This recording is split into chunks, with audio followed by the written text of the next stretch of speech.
Hey everyone, it's Schmuckles. Today we're going to quickly speedrun the best killer build for every single killer in Dead by Daylight. Make sure to like this video and subscribe to the channel if you want to see more content like this. I'm also live on Twitch right now streaming Dead by Daylight. The link for that is in the description below. On Twitch, I've been doing a ton of research into different killer builds on different maps. I'm keeping track of my kill rate as well as what build I'm running every single game. The goal with the build given to each killer is to be able to 4K on any map without relying on pink add-ons against the best Survive with Friends groups. The basic strategy is to combine perks to gain gen stability and optimize the killer's power. The first perk in every single build is going to be an early game perk to counter gen rushing and brand new parts. The era that we're currently in with Dead by Daylight, you don't lose your items, add-ons, or offerings when you prestige your characters, so therefore everyone is going to be bringing in brand new parts almost every single game at the highest level. So the first perk in every single slot is either going to be Deadlock, Corrupt, or Lethal Pursuer. Let's talk about the third and fourth perk slot first. These are the slowdown perks. For the most part, Call of Brine and Eruption are the best two perks for M2 down killers. As soon as you kick a gen with Call of Brine, it's instantly regressing at double speed for 60 seconds. And if you pair that with Eruption, the next time you put a survivor into the dying state, any survivors working on those gens are going to instantly scream and be incapacitated. They're not going to be able to repair the generator for 25 seconds. That's actually a crazy significant amount of time. These are gen kicking perks that encourages the killer to use their power when downing survivors. If you have a power that can down a survivor as killer and you're choosing to M1 survivors, you're not even using the killer's power at all. At that point, you'd pretty much be a trapper without traps. So using Call of Brine Eruption is going to reward you for using your power. These two perks also allow killers to chase survivors outside of their 3-gen strat at the end of the game if needed. For M1 down killers, the best 2-gen regression perks are Jolt and Pop Goes the Weasel. Jolt has no cooldown, it doesn't require any gen kicking at all. Pretty much whenever you put a survivor into the dying state, any generator within 32 meters instantly regresses 8% and starts regressing if no one is on it. So this counters platform generators and maps with multiple levels. You're going to get tremendous value with this perk, especially on maps like Gideon Meat Plant, RPD, Haddonfield, and Swamp. I mean, Backwater Swamp can have up to 4 platform generators. It's not a gen kicking build, so when you're choosing to kick a gen, it's because that gen has a ton of progress. So when you do decide to kick gens, you're going to be getting your value for your time with Pop. Pop instantly regresses a gen 20% of its current progress. So that's perks number 3 and 4. The second perk slot is the power optimizing perk.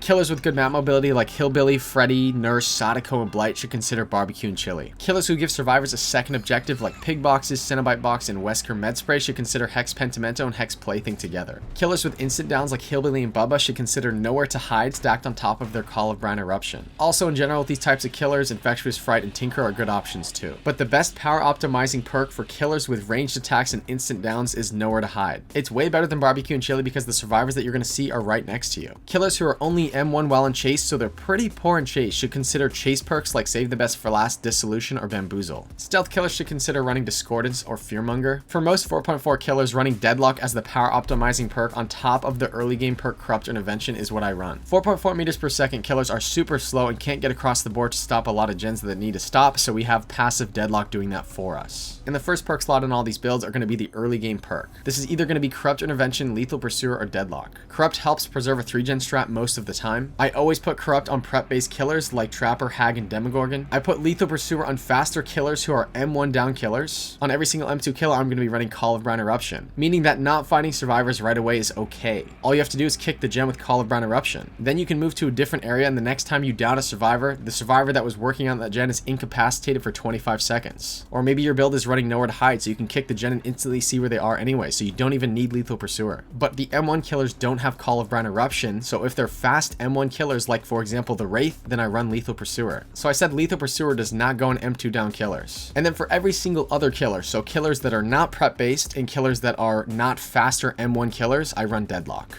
So we've justified 3 generic killer builds. We have the M2 down killers. That's going to be Deadlock or Corrupt Intervention with Call of Brine Eruption and a power optimizing perk. And then we have M1 down killers also running Deadlock with Jolt and Pop Goes the Weasel and 1 power optimizing perk. And then we have second objective killers. Typically I run Corrupt and Deadlock with Hex Plaything and Pentimento. And the reason I run it like this is because Hex Plaything and Hex Pentimento is only really strong once you've hooked every single survivor once. So Corrupt and Deadlock are used to stall the gens for as long as possible until you get to that point. And then on top of that build, killers are going to be given a mandatory second objective, whether it's Pig Boxes, the Cenobite Box that someone has to go complete, or Wesker Med Spray. Okay, so now we're going to quickly speed run the best build for every single killer based on these guidelines. The best build that I have for Trapper is Corrupt Intervention, Deadlock, Pop, and Jolt. Corrupt Intervention is essential so you can get your traps placed at the beginning of the game. Deadlock is the power optimizing perk, and that's just to help with gen rushing because this killer is only 4.6 meters per second. Honestly, Trapper is kind of a dinosaur killer at this day and age with killers that have teleporting abilities and anti-loop. Trapper doesn't really have either. If you don't like Deadlock as your power optimizing perk, I've used Pain Resonance, Dissolution, and Save the Best for Last in that slot. So you can pick one of those 4 perks as your power optimizing perk. And then Pop and Jolt because Trapper is an M1 down killer. The best build that I've used on the Wraith is Lethal Pursuer, Barbecue and Chili, Dissolution, and Pop. Lethal Pursuer is going to allow you to see survivors at the beginning of the game for 9 seconds and instantly start a chase. Most of the time you can go right up to a survivor and get a free hit on them, so therefore Dissolution is very good on Wraith. This solution makes it such that every time a survivor vaults a pallet for the next 20 seconds, the pallet instantly breaks. So you've started the game with Lethal Pursuer, you get a free hit on a survivor at the beginning of the game most of the time, and then Dissolution activates. So if the survivor throws a pallet, unless it's a god pallet, they're not able to use that loop. You can literally just force the survivor to vault that pallet, it instantly breaks, and then you get a free down. And since the Wraith is a stealth killer, you can do this tactic over and over the entire game. I have Barbecue and Chili as a second power optimizing perk because it works so well with Lethal Pursuer. So as soon as you hook a survivor with Barbecue and Chili, you see every single survivor that's not in a locker outside 40 meters. Lethal Pursuer extends the duration of this aura reading ability for 2 seconds. So you will catch survivors coming out of lockers thinking that if you have Barbecue and Chili, it's over, but it's not because you have Lethal Pursuer. Barbecue and Chili will also tell you where people are working on gens, so you can use that Pop Goes the Weasel stack right after you hook someone. And since you're the Wraith, you're going to be able to get over there at 6 meters per second. For Hillbilly, the best perk that I have right now is Deadlock, Nowhere to Hide, Call of Brine, Eruption. So this is a gen kicking build that's encouraging you to use your chainsaw to down survivors. The power optimizing perk here is Nowhere to Hide, so as soon as you kick a gen with Call of Brine, Eruption, you're going to see the auras of all survivors that are hiding within 24 meters. And this works really well since you're a Hillbilly, you can just instantly go down that survivor if they're out of position. A lot of times they are. You're going to be getting a lot of value from Nowhere to Hide the entire game, especially since you're an instant down killer. Since there's no Barbecue and Chili on this build, you kind of have to patrol the gens and kind of know what progress is where on each gen. That's your main objective because you don't have Barbecue and Chili telling you that. For Huntress, I have the perks Deadlock, Nowhere to Hide, Call of Brine, and Eruption. You don't have to run Nowhere to Hide, it's just because Huntress has a hatchet and can instantly be on that survivor that's within 24 meters. I've found Nowhere to Hide to be the best power optimizing perk on the Huntress. Other people will probably say Barbecue and Chili or Darkness Revealed are very good on Huntress. For Darkness Revealed, I just find that the spawns of the lockers are just too RNG. Like a lot of times you just really don't get any value with Darkness Revealed because there's no lockers by generators. And remember, the goal of these builds is to 4K on any map. So if the map doesn't have lockers right next to the gen, Darkness Revealed is a dud perk for the entire game. You could run Barbecue and Chili over Nowhere to Hide if you want. You could also run Iron Maiden, which is very good on Huntress. But in my opinion, these 4 perks are the best 4 perks against really good Swifts. My best build for Nurse right now is Deadlock, Nowhere to Hide, Call of Brine, Eruption. I put Call of Brine, Eruption on there for now because they may nerf the Nurse to not have it be an M1 down after you blink. I think as of right now, Jolt would actually work on the Nurse. But we have Call of Brine, Eruption, and it goes really well with Nowhere to Hide. I mean, with Nowhere to Hide, you're going to see the auras of survivors right after you kick a gen. You're going to be able to instantly teleport right on top of them. Aura reading perks are the best perks for Nurse because she can instantly be there. And obviously we have Deadlock to counter gen rushing and brand new parts. My Michael Myers build is the Fungoose build. It's Corrupt Intervention, Tinker, Pop Goes the Weasel, and Jolt. Myers is an M1 down killer, so Pop Goes the Weasel and Jolt are very good. Corrupt Intervention gives you the time that you need to get out of your tier 1. When you're tier 1, you're only 105% movement speed. You need to get to tier 2 as fast as possible. So Corrupt Intervention will give you some time at the beginning of the game. This combination of perks on Myers is absolutely insane. Myers is not even a strong killer, and I can 4K almost every single game with this build. So you only get Tinker once per gen. Whenever a generator is 70%, you get notified and you become undetectable for 16 seconds. So the idea with Michael Myers is to have your tier 3 prepped, and then as soon as Tinker activates, go straight to that gen, tier up on that survivor, down that survivor, get a Jolt stack, go hook them, and then go use your Pop Goes the Weasel right away. It's an absolutely insane combination of perks. Tinker allows you to catch people off guard with your tier 3. But again, you have to have your tier 3 prepped going into that Tinker, and then you instantly tier up on them, and then down them, you get the Jolt stack. Also, in general with Myers, don't be afraid to use your tier 3 ability to force death on a survivor. Like, you can have tier 3 prepped, and if someone is close to death on hook, you can force them to die because no one can trade with them if you have tier 3 ready to go. The synergy with this build that goes along with Myers' power is insane, and I actually got this build from Fungoose. The build that I have for Hag right now is Corrupt Intervention, Deadlock, Pain Resonance, and Jolt. Corrupt Intervention is going to give you that early game prep time that you need. While Corrupt Intervention is activated, you should be placing your traps in areas of high traffic and around generators. Since Hag is only 4.4 meters per second and very weak against really strong survivors, I like to run Deadlock and Pain Resonance to passively slow down gens for me. Jolt does the same thing as well. Save the Best for Last or Dissolution are also really good power optimizing perks on the Hag because a lot of times you can get a free hit hit if you've prepped areas correctly. So therefore perks like Save the Best for Last and Dissolution are really good on Hag. My Doctor build right now is Deadlock, Hex Plaything, Jolt, and Pop. Doctor's an M1 down killer, so therefore Jolt and Pop is our 2 gen regression perks. Deadlock counters brand new parts and in my opinion is the best killer perk in Dead by Daylight. Right now I have Hex Plaything as the power optimizing perk. This way you can catch survivors off guard with your static blast and actually get them to tier 3 to where they have a second objective. You'll also catch a lot of survivors off guard and just randomly running into you. And using your shock therapy with Doctor, you have really good anti-loot. The Doctor build was so hard because I've seen other really good like impossible skill check builds and other really crazy oppressive builds. I know that Thrilling Tremors and Deadman Switch is really good with your static blast, so you can run perks like that if you want. I just found that these 4 perks are the best perks against really good Swifts. For Cannibal, we have Deadlock, Nowhere to Hide, Call of Brine Eruption. I cannot tell you how many times I've caught really good survivors off guard with Nowhere to Hide with Cannibal. Survivors are really terrified of your instant hit chainsaw. So when you're hitting their gen with Call of Brine Eruption, a lot of them are going to choose to hide rather than initiate a chase with scratch marks. Like sometimes they'll run early and leave scratch marks, but they're initiating a chase with a one-hit killer if they do that. A lot of survivors are going to choose to hide when you're hitting their gem with Call of Brine Eruption, and you're going to see their aura right away, and you're going to be able to instantly down them if they're out of position. Instead of Nowhere to Hide in Cannibal, you could run Barbecue and Chili, or I've seen Tinkerer work really well as well. I find that my kill rate is the highest when I run Nowhere to Hide in Cannibal. I've also seen like a Nemesis play with your food combination on Cannibal to give him really fast movement speed with that chainsaw. It's not a bad idea, I just think that everything else is kind of outdated, and these are the best 4 perks on Cannibal. For Freddy Krueger, I have Corrupt Intervention, Thrilling Tremors, Pop Goes the Weasel, and Jolt. You could run Corrupt Intervention, you could run Deadlock, whichever one you prefer. Some people consider Freddy Krueger to be a prep-based killer because you're breaking Bloodlust when you place Dream Snares. So some people like to put Dream Snares down in advance. So for that reason, I run Corrupt Intervention. You also could run Deadlock though. Thrilling Tremors is going to tell you exactly where you need to go for your Pop Goes the Weasel stack. If you're running Deadlock, sometimes it's going to counter your Pop Goes the Weasel when you really want to get a kick into that gen, but it's locked for 25 seconds, so it's kind of wasting your time. So that's why I go with Corrupt, and then Jolt is just really good for any M1 down killer. For Pig, the perks that I'm running are Corrupt, Deadlock, Hex Pentimento, and Plaything. I find that against good survivors, the Pig's dash ability is counterable if the survivors just W key to the next loop. There's probably areas with really small loops where it is effective, but for the most part, you're going to be a 4.6 meters per second killer. And you're actually only 3.68 meters per second when you're crouched and undetectable. So Pig's a really slow killer, so I have Deadlock and Corrupt. This also allows us to get some hooks under our belt without losing the game.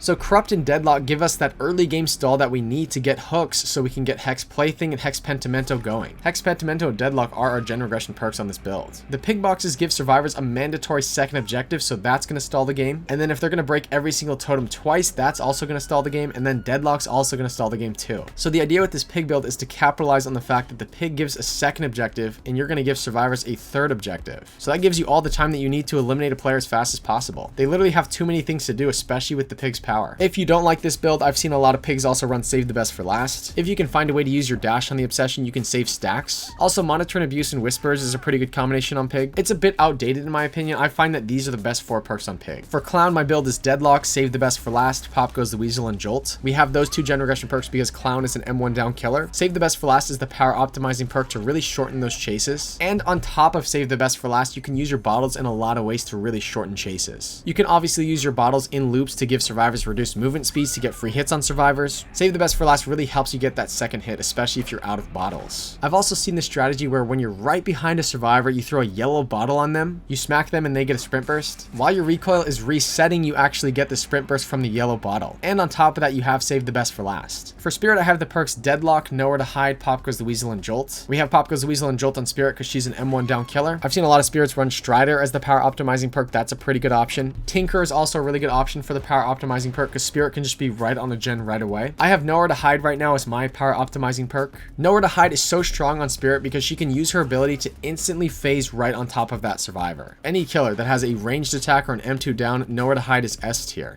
For Legion, my build is Corrupt Intervention, Deadlock, Pop Goes the Weasel, and Jolt. There's usually no problem getting every survivor injured as Legion, but I find that using Deadlock as the slowdown perk here gives me the time that I need to commit to those chases against good survivors that are injured. And then Pop Goes the Weasel, Jolt, because Legion is an M1 down killer, so you're going to be getting value every single time you down a survivor. And you're really going to make it count when you kick a generator that has a lot of progress. I've seen Nemesis play with your food combination that works really well in Legion. Spirit Fury Enduring is also another really good option. Because Legion, you get into situations situations where everyone is injured and they just throw all the safe pallets and you can't down anyone. So I have Deadlock as the slowdown, and that's the power optimizing perk that I've chosen. But using something like Spirit Fury Enduring or Nemesis Play with your food will give you movement speed or ways to down survivors that are injured that are just throwing every pallet. For Plague, I have Corrupt Intervention, Deadlock, Call of Brine Eruption. Thanatophobia is not really that good on Plague or Legion ever since they nerfed it. Like, the amount of value that you get for that perk now is just, I don't run it anymore. Call of Brine Eruption rewards you when you use your instant down vomit, and similarly to Legion, Deadlock is the power optimizing perk. Deadlock is going to give you that little bit of time that you need when everyone is injured to commit to a chase and break pallets. For Ghostface, I have Corrupt Intervention, Deadlock, Pop Goes the Weasel, and Jolt. In my opinion, this is the best build against a really good Swift. Corrupt Intervention and Deadlock in this situation is actually used to give you time to like prep survivors before you down anyone. Like using Corrupt and Deadlock as that early game perk, you really need to use your power to prep survivors. This is going to allow you to down them really fast later in the game and potentially snowball the entire game. I run Pop Goes the Weasel and Jolt on every single M1 down killer. Jolt is going to give you that nice passive gen regression. There's no cooldown on Jolt, so it's actually outstanding on M1 killers. I know a lot of people aren't going to agree with this build because you could run Lethal Pursuer. There's a lot of other options you could run on Ghostface. Since Ghostface is not particularly good in chase, Save the Best for Last is a good option. I've also seen like Lethal Pursuer to get the game started as fast as possible. Discordance could be very good on Ghostface as well. You could probably swap Deadlock for Discordance if you prefer that.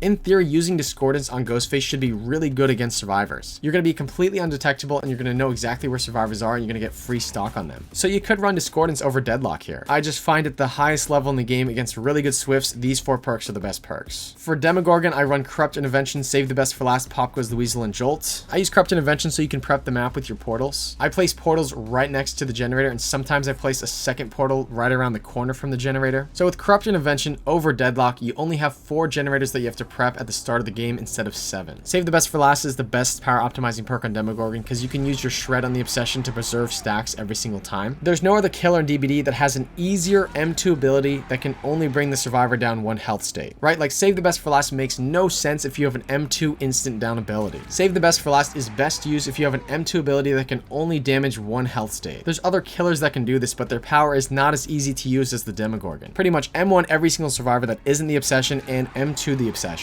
That way you can preserve all 8 stacks and be really fast in chase. That being said, you're going to be downing survivors with M1 a lot. So Jolt and Pop Goes the Weasel are the 2 gen regression perks that I've picked for demo. And even if you're chasing the Obsession, you know that there's a gem with a lot of progress, you might M1 down them for the Jolt stack and sacrifice the stacks. Like there's situational awareness that's good with Demogorgon. But these are the best 4 perks on any map with demo. For Oni, I have Lethal Pursuer, Trail of Torment, Nowhere to Hide, and Eruption. This is an absolutely insane combination of perks. We only have 1 gen regression perk because the synergy with the power optimizing perks is so good. Lethal Pursuer allows you to chase survivors right away and instantly get that first hit. Getting that first hit instantly gives you 45% charge towards your power. And there's no question, at the highest level in DBD, pre-dropping every single pallet and denying Oni that first hit of the game is the best way to play. So if survivors play that way, you'll have Nowhere to Hide and Eruption to help you get that first hit. Trail of Torment gives you the undetectable status effect after you kick a generator. So the way that these perks work together is if you have your ability prepped, you go and kick a gen, you're completely undetectable, you can see survivors within 24 meters,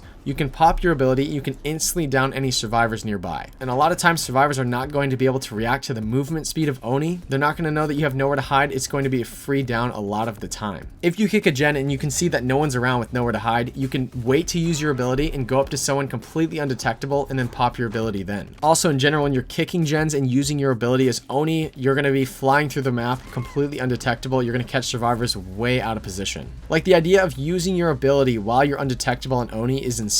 For Deathslinger, the perks that I have is Deadlock, Dissolution, Jolt, and Pop. Don't be afraid to go back to the beginning of the video to see why we justify Jolt and Pop Goes the Weasel as our gen regression perks. We're using Jolt and Pop Goes the Weasel on every single M1 down killer. Dissolution is a very good power optimizing perk on Deathslinger. You'll get Dissolution value and make the pallet off limits. Pallets are the best way to counter Deathslinger's power. He's a slower killer, so he's not very good in chase, but if you're able to get that Dissolution value, survivors are going to be put into situations where they cannot use pallets against Deathslinger, which is the best counter to Deathslinger. Either they use the pallet and they break it right away and you instantly down them, or they have to W key to another loop. Either way, you're going to be able to get survivors into situations where they can't do anything against you. These are the best 4 perks that I've found against really coordinated Swifts on really big maps too. Save the Best for Last and Tinker are also really good power optimizing perks that are going to help you in chase as Deathslinger. Tinker allows you to get really close to survivors and M1 them off gens. And if your gun is loaded, you can actually shoot them really fast and get a really fast down. I found Dissolution to be the best perk, but Tinker or Save the Best for Last are good options. Eruptions too. For Executioner, I run Deadlock, Nowhere to Hide, Eruption, and Call of Brine. I use Call of Brine Eruption because you're going to use your ability to down survivors. Any hook related perks make no sense on Pyramid Head because you're going to be caging survivors sometimes. So like Barbecue and Chili and Pop because the Weasel make no sense. Deadlock is the best killer perk in Dead by Daylight, and I run it in every single build. Deadlock slows down the game so much. And if you're not going to run Jolt or Pop on your killer, there is no reason not to run Deadlock.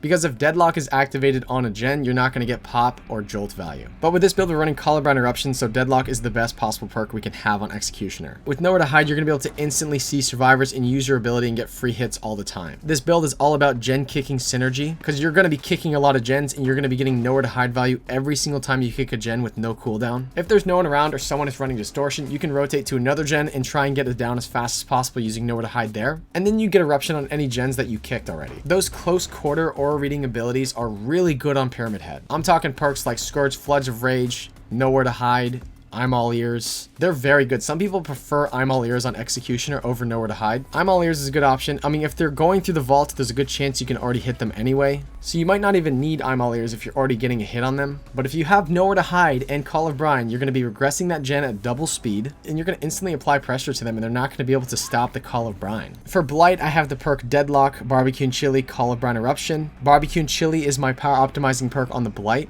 And this is because Blight's ability is 9.2 meters per second. It's not an instant down, so Nowhere to Hide doesn't really make sense. Nowhere to Hide is never bad. I just don't think it's most optimal on Blight. We use Call of Brine Eruption because after you chain together lethal rushes, you can't get a jolt stack. So therefore, to encourage you to use your ability more than M1 downs, use Call of Brine Eruption. And at times, if you have to use your M1 down without using a lethal rush, you can still get Eruption value. I have Deadlock over Lethal Pursuer because we have Call of Brine Eruption, so it's not really essential to find survivors right away.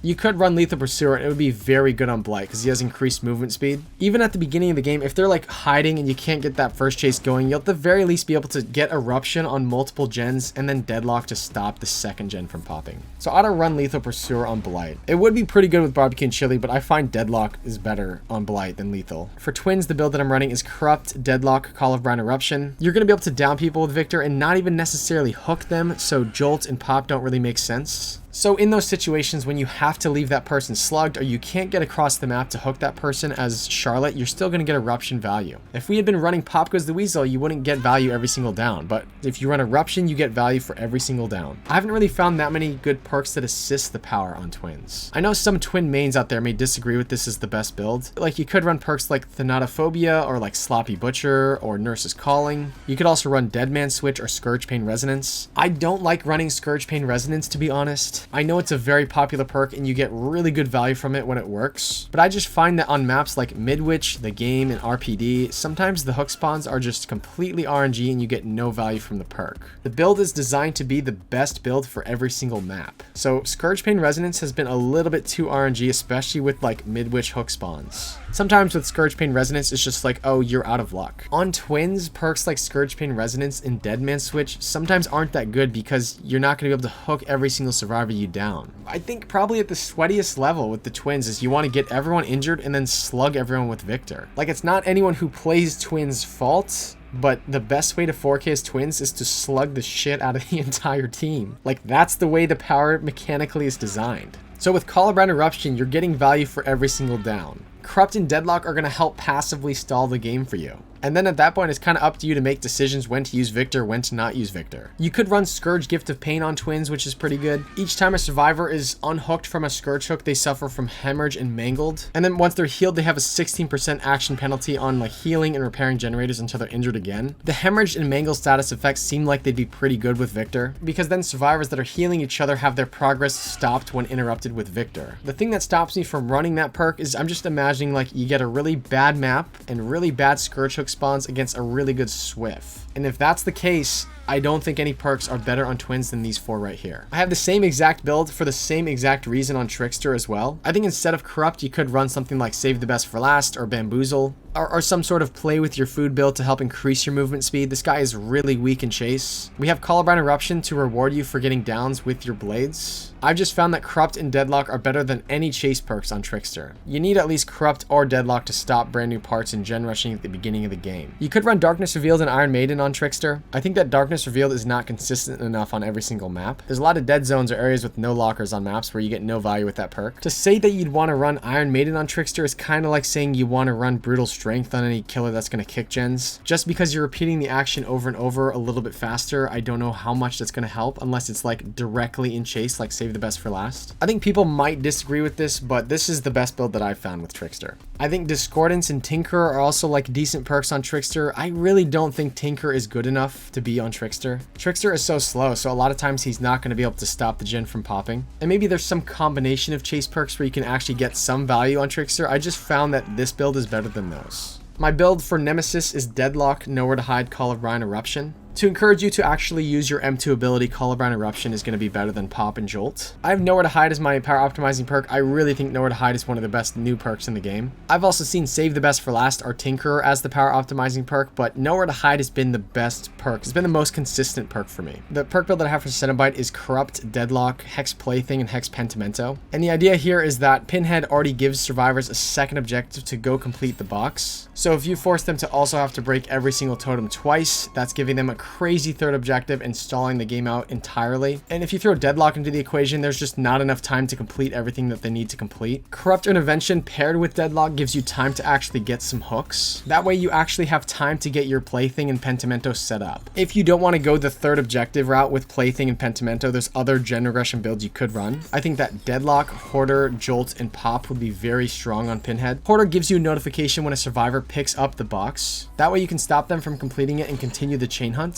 And since Pinhead is an M1 down killer, Pop and Jolt work really well on him. For Artist, the build that I have right now is Corrupt, Deadlock, Thrilling Tremors, and Deadman Switch. Thrilling Tremors and Deadman Switch is the best possible slowdown and best used on the Artist. If you pick up a survivor with Thrilling Tremors, every single gen locks and has a white aura, so you can instantly send crows their way and get them off the gen for 30 seconds for free with Deadman Switch. And there's nothing they can do. Like if they stay on the gen, you just shoot another crow over there and deal them down a health state, and then they're off the gen, and the gen is going to seal for 30 seconds with Deadman Switch. With Thrilling Tremors active, you can get everyone off of gens every single time you hook someone. On the Artist, this works better than Colubrine Eruption because you get free Deadman Switch value every single hook with Thrilling Tremors. And then if you throw more gen locking perks like Deadlock and Corrupt, gens are just sealed for way too long. Artist is pretty good in chase, so she doesn't really need any perks to help her with that. The Thrilling Tremors Deadman Switch is an S tier combo on Artist. For Sadako, the build that I have is Lethal Pursuer, Barbecue and Chili, Pop Goes the Weasel, and Jolt. Sadako's an M1 down killer, so I use Pop Goes the Weasel and Jolt with her. Barbecue and Chili is the power optimizing perk here because every single time you hook someone, you can instantly teleport to where you need to be. The fact you're going up to survivors undetectable a lot of the time, Dissolution is a good option. I'd say that Dissolution would make sense over Pop Goes the Weasel if I had to pick one perk to replace. For the Dredge, I have the exact same build actually. It's Deadlock, Barbecue and Chili, Pop, and Jolt. Dredge has pretty good anti-loop and the ability to teleport through lockers. So Barbecue and Chili with Pop Goes the Weasel is such a good option. He's also an M1 down killer, so I run Jolt as well. For Albert Wesker, I have two different builds. I can't really pick one over the other, so I'm just going to say both. The first build is Corrupt, Deadlock, Hex Plaything, Hex Pentimento. Corrupt paired with Deadlock is going to give you the time that you need to actually get some hooks early in the game, and then it kind of rolls into Plaything, Pentimento for the rest of the game. Say the survivors get every single Plaything and Pentimento totem down. You'd then be running one perk for the rest of the game, but the amount of time it takes to do that, you most likely have already won the game before that happens. On top of all of that slowdown and third objective that we're giving survivors with this build, they're also going to have to spray themselves with the med spray. So there is really just so much to do so long as you use your power. The other build that I have on Wesker is Deadlock, Nowhere to Hide, Colubrine Eruption. Wesker can use his ability to instantly initiate a chase with Nowhere to Hide. It works really well. For this build, we use Colubrine Eruption to encourage you to use your power. The best perk build that I've found on the Knight is Corrupt, Deadlock, Eruption, and Jolt. It's very situational with the Knight. Like, there's no doubt the best use of his power that I've seen is to camp hooks and generators. There are going to be times where he can use his guards to shut down parts of the map and corner survivors survivors, but I found that the vast majority of the time, survivors can just W key away and completely counter the guard. Chase perks like Save the Best for Last are very good on the night, and I've had very good games with Save the Best for Last. I mean, maybe you could run Save the Best for Last over Corrupt. The reason that I have Eruption and Jolt is because you're going to be downing survivors with M1 every time. And the reason I'm also running Eruption on the night is because one of the best uses of the guard is to kick a gen and then leave a guard there to camp the gen while it regresses. Survivors literally cannot tap that gen because the guard's going to be chasing them if they do. If you do that strategy multiple times where you kick a gen and leave a guard there to camp that gen as it regresses, you'll have multiple gens with survivors on it where they're all incapacitated the next time you down someone. So that's why Jolt and Eruption work together on the night. If you didn't want to run Corrupt on the night, Save the Best for Last would be a good option. I could see Nowhere to Hide being a good option too because you can instantly get your guard on survivors. If you run Nowhere to Hide on the night, you probably should just run Deadlock, Nowhere to Hide, Call of Run, Eruption. Probably just commit to the gen kicking build if you're going to run Nowhere to Hide. Anyways, those are my best builds for every single killer in Dead by Daylight. Like I said before, these builds are designed to 4K on any map against competent survivors without relying on pink add-ons. I don't want to use the synergy of add-ons with the perks in the build. That way you can kind of pick and choose the add-ons that you want to run. Do you agree with the builds that I have for every single killer? Let me know in the comments below if you think that there's a better build on a killer that I didn't say. I'm live on Twitch all the time, including right now, streaming a variety of killers. So if you're really specialized with a killer and you find that another build is better than the build that I just said, let me know in the comments below. Make sure to like this video and subscribe to the channel if you want to see more content like this. Also, let me know if you want me to do a video for the best survivor builds in 2023. And don't forget that I'm live on Twitch right now, link in the description below. That does it for this video. Goodbye.